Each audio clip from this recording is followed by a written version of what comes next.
Hello friends, SRC learning में आपका स्वागत है। सी प्लस प्लस की सीरीज़ में हम कंस्ट्रक्टर के कॉन्सेप्ट को पढ़ रहे हैं। कंस्ट्रक्टर में लास्ट वीडियो में हमने देखा था कंस्ट्रक्टर क्या होते हैं और उनकी प्रॉपर्टीज़ और डिफ़ॉल्ट कंस्ट्रक्टर के बारे में। जैसे कि पिछली वीडियो में देखा था कि 3 तरीके के कंस्ट्रक्टर होते हैं। पहला डिफ़ॉल्ट कंस्ट्रक्टर, दूसरा पैरामीटराइज कंस्ट्रक्टर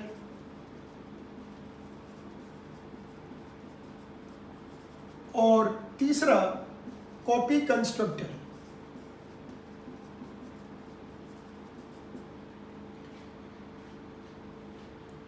डिफ़ॉल्ट कंस्ट्रक्टर का लास्ट क्लास में हमने एक एग्जांपल देखा था। आज हम पैरामीटराइज कंस्ट्रक्टर का कंसेप्ट को पढ़ेंगे और उसमें डिफ़ॉल्ट के कॉन्सेप्ट को भी इंक्लूड करना चाहें तो वो भी हम कर सकते हैं। पैरामीटराइज कंस्ट्रक्टर की बात करें तो ये एक ऐसा कंस्ट्रक्टर है जिसके अंदर हम आर्ग्यूमेंट्स पास कर सकते हैं। जब कंस्ट्रक्टर के अंदर आप आर्ग्यूमेंट्स पास करते हैं तो उसको हम लोग पैरामीटराइज कंस्ट्रक्टर कहते हैं। तो चलिए इसका एक प्रोग्राम बना के देखते हैं और इसके कॉन्सेप्ट को समझते हैं। अगर मान लीजिए आपकी क्लास का नाम सैंपल है और आपने सैंपल नाम का फंक्शन बनाया और इसमें कुछ आर्ग्यूमेंट पास किए, जैसे मान लीजिए x, y और आपका वेरिएबल a उसके थ्रू x के थ्रू इनिशलाइज हुआ, b y के थ्रू इनिशलाइज हुआ। तो क्योंकि हमारी क्लास का नेम सैंपल है, मान लेते हैं कि क्लास का नेम सैंपल है।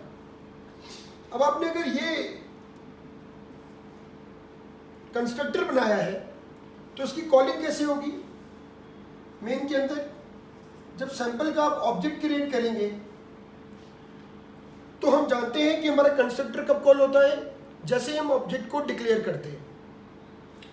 तो पैरामीटराइज कंस्ट्रक्टर कैसे कॉल होगा?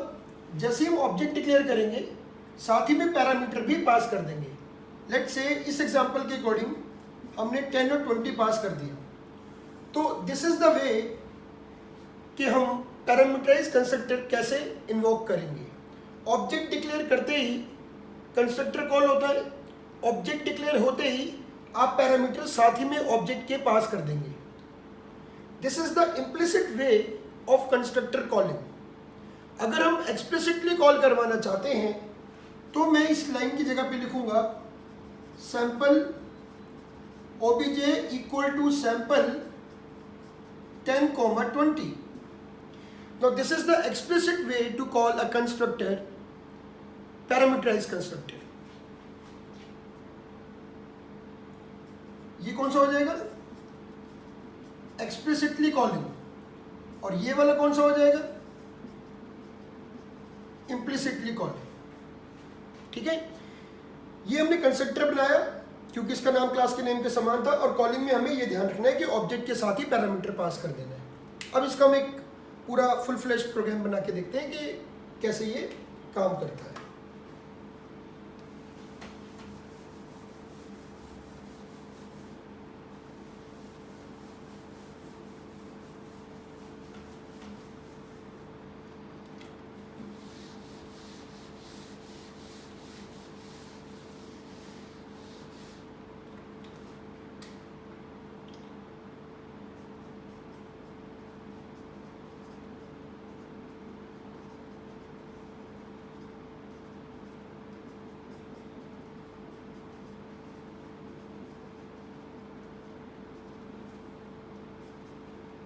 मान लीजिए हमने क्लास बनाई एरिया और यहाँ पे हमने 2 वेरिएबल ले लिए r और a। मान लीजिए हम एरिया ऑफ सर्कल कैलकुलेट कर रहे हैं, उसका प्रोग्राम बना रहे हैं। तो हमें रेडियस चाहिए, उसके लिए r ले लिया, रिजल्ट के लिए हमने a ले लिया। पब्लिक के अंदर हम एक डिफ़ॉल्ट कंस्ट्रक्टर बनाते हैं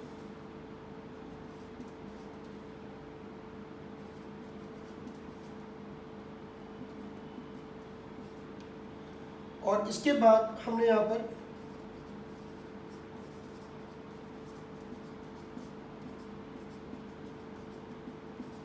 पैरामीटराइज कंस्ट्रक्टर बनाया, ठीक है। इसका ब्रैकेट मैंने इनसे शुरू कर दिया और ये दोनों लाइंस इस ब्रैकेट के अंदर है, यहाँ मैंने इस तरीके से लिखा है, ठीक है। तो आप देख रहे हैं कि ये जो है मेरा, ये मेरे पास डिफॉल्ट कंस्ट्रक्टर हो गया,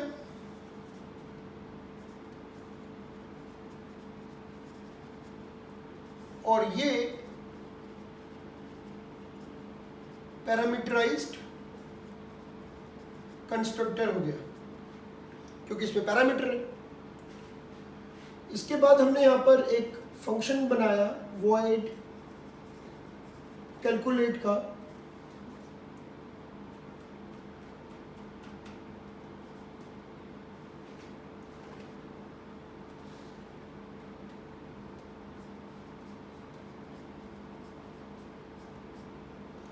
और इसमें हमने 3.14 इंटू आर और यहाँ पे हमने एरिया ऑफ सर्कल को प्रिंट किया,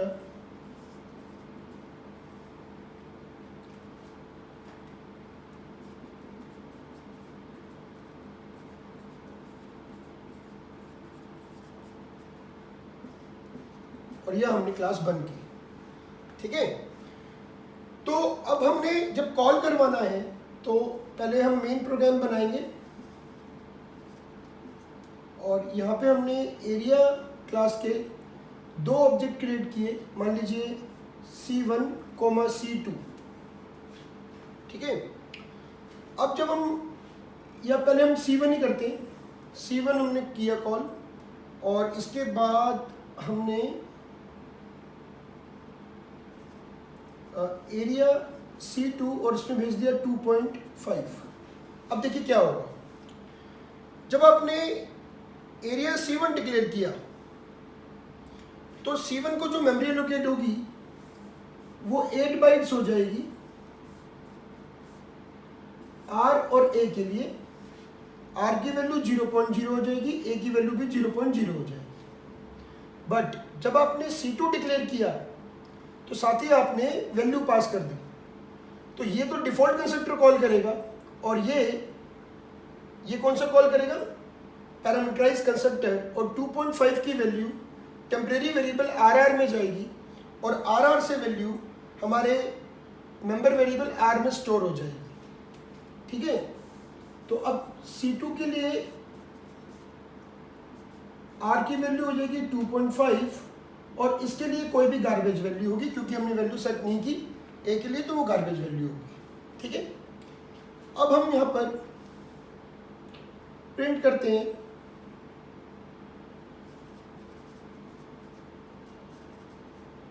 एरिया ऑफ सर्कल, पहले वाले ऑब्जेक्ट के साथ हम जब कॉल करेंगे C1 डॉट कैलकुलेट, तो ये हमारा आंसर जो आएगा दैट इज 0, एरिया 0 आ जाएगा क्योंकि हमने यहाँ पे वैल्यू रेडियस की 0.0 है, 0.0 इंटू 0.0 इंटू 3.14, 0 आ जाएगा। और अब हम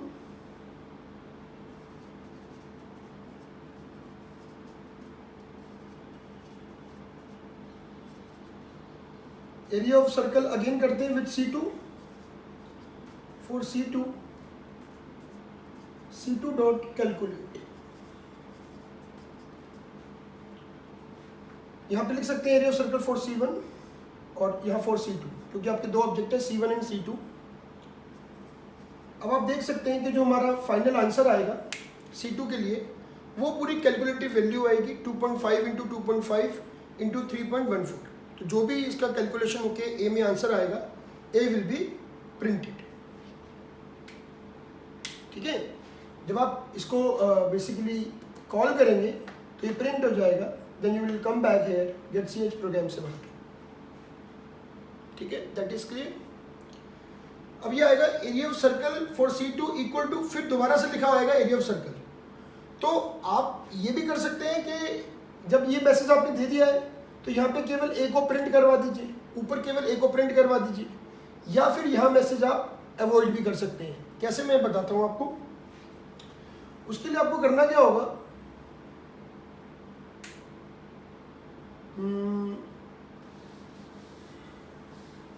ऐसे कर देते हैं, area of circle for first object,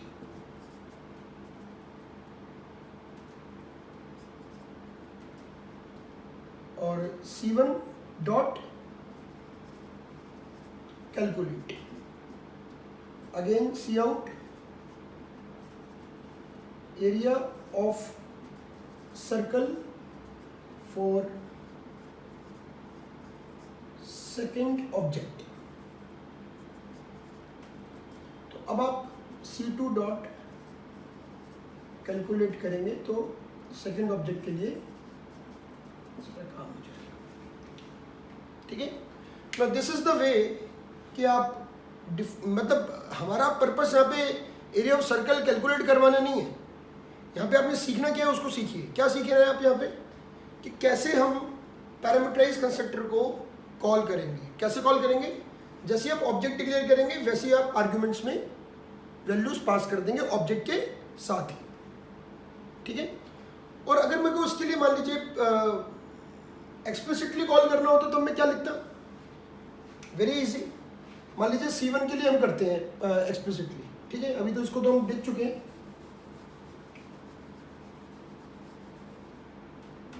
तो हम यहाँ लिखते हैं इक्वल टू एरिया और मान लीजिए 3.5। तो ये जो कॉलिंग हो रही है ये कैसे कॉलिंग हो रही है? एक्सप्लिसिटली। ठीक है, ये भी एरिया कॉल करेगा पैरामीटराइज, इसमें डिफॉल्ट कंस्ट्रक्टर कहीं भी कॉल नहीं होगा। 3.5 R में चला जाएगा। तो अब C1 की जो मल्टीप्लाई होगी 3.5 के अकॉर्डिंगली होगी। ठीक है, ये पैरामीटराइज कंस्ट्रक्टर दोनों तरफ से कॉल हो रहा है, ये इम्प्लिसिटली ये explicitly. This is implicitly and this is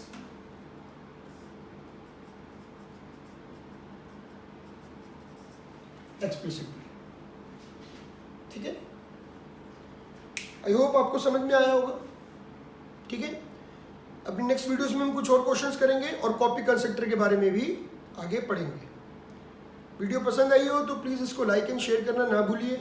concepts पे आप पूरा ध्यान लगाएंगे तो आप काफ़ी हद तक और क्वेश्चंस को अटेम्प्ट कर पाएंगे। इस वीडियो में इतना ही। Thank you.